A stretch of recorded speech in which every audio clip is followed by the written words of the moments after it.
cloud over my head. Although I've been married for 100 days, I've seen my husband for 8 of them.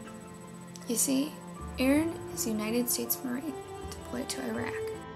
It has been an incredible challenge to be away from him, away from my best friend. When something good happens, he's the first one I want to tell. When something bad happens, he's the first person I want to go to talk it out with. He's my favorite person in the world. Let me give it to you straight. It sucks. Being apart sucks. There's some days I just want to quit. I don't want to do it anymore.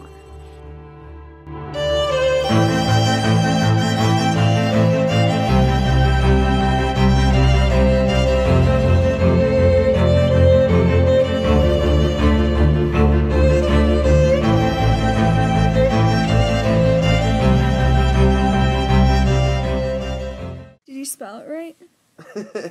I better have spelled it right. Is it spelled right or what? Yeah. So, does that mean I'm always with you? That means you're always with me. Sounds good. No matter what we go through. Distance. Time. I'm in the Middle East, you're in America. Love America. I love you. Your screenshot off. Well, it doesn't mean stop recording. Damn it.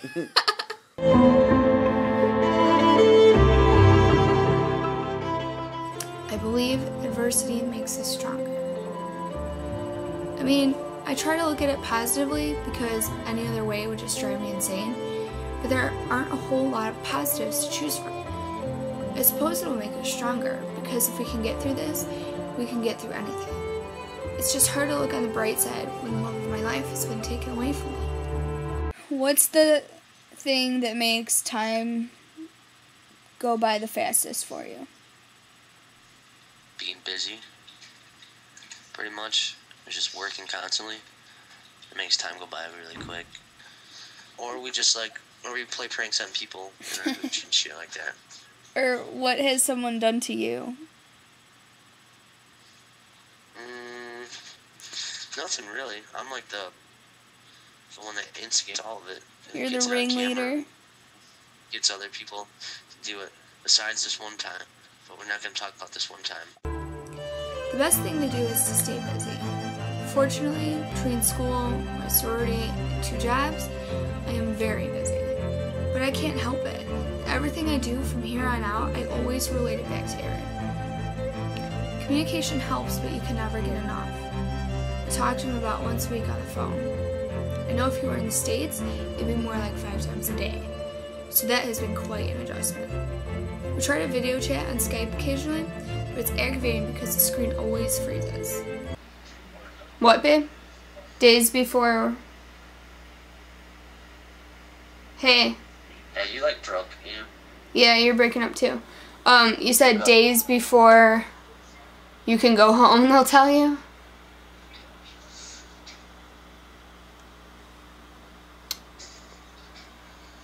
Sam. Yeah. You want to try it again? Can you hear me? Yeah, I can hear you. Alright. Yeah, like a couple days before. They'll tell...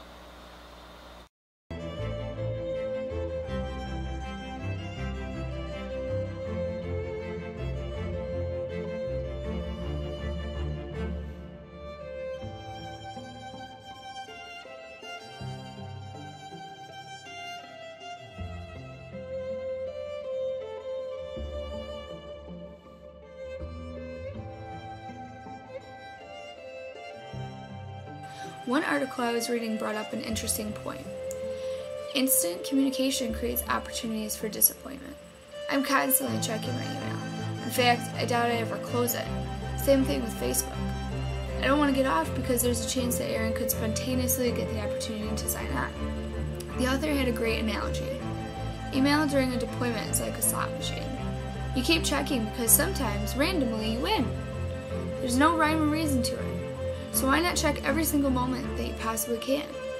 When a message from your spouse does show up, you're only gratified and justified into checking even more frequently.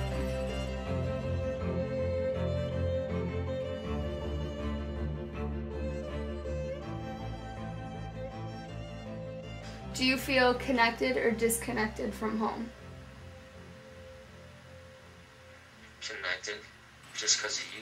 I believe adversity makes us stronger. Like, make me feel It's hard as for me to know comfortable what as he's going possible, through or basically. how to react. That's the reason why, like, if I wasn't, I don't want to like, act all didn't perky have- when, you if know, something didn't bad have all happened that over there, stuff, he like, wouldn't be in the mood to hear it. it'd be way worse, I don't want you know to pretend what I'm like saying? everything's Like, okay when it's not. you make it a lot easier. He doesn't tell me what goes on over there. Like, with all that Partly sort of because he can't, information, partly because he doesn't want to worry me, really and partly appreciate it. because he doesn't want to relive That's it. awesome. I was totally Immediate expecting you trace to of be like, betrayal act no, gets this turned place around. sucks. In actuality, shit goes down all the time.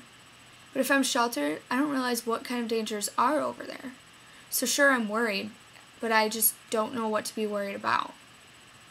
And it's hard for me to tell him what's going on here too.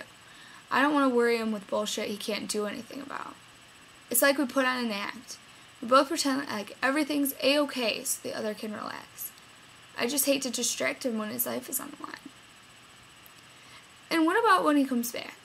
I'm going to be oblivious about what issues he has to sort out when he comes home. And how much will I be able to help anyway? I'll just have to sit and listen, because what could I say that would ever make it better? But when it comes down to it, I have to believe that adversity makes us stronger. I believe Aaron is doing a tremendously brave and selfless thing to go off to a foreign country for the sake of its citizens and on behalf of the people back home. The challenges he experiences will give him a whole new take on life and will make him a better person. I believe I have been put in a very trying position. But hey, what doesn't kill you makes you stronger, right? So through much effort and communication, mine and Aaron's bond will be unbreakable after this. Another thing that helps is looking through all the pictures and videos that we took before he left. I don't forget. I guess I just don't know how to explain it. When you haven't seen someone in a while, you know that they're important in your life, but when you have all those inside jokes, just thinking about that, thinking back to those, makes you feel closer to them. And you're like, oh, right, that one time. So, inside jokes definitely let us relax a little bit and just have a laugh. The weekend after we got married, I went to Palm Springs to get all of our marriage paperwork sorted out. And part of it was getting a military ID. Well, the statistics went off my driver's license that I got when I was 16. So it said I weighed 100 pounds and I was 5'2". Not exactly right, but sure, we'll go with it. Well, the guy that took my picture must have had to stretch the picture just a little bit for it to fit the window of the ID. And therefore, my face looks like it weighs 100 pounds. So that's been a running joke for quite some time, and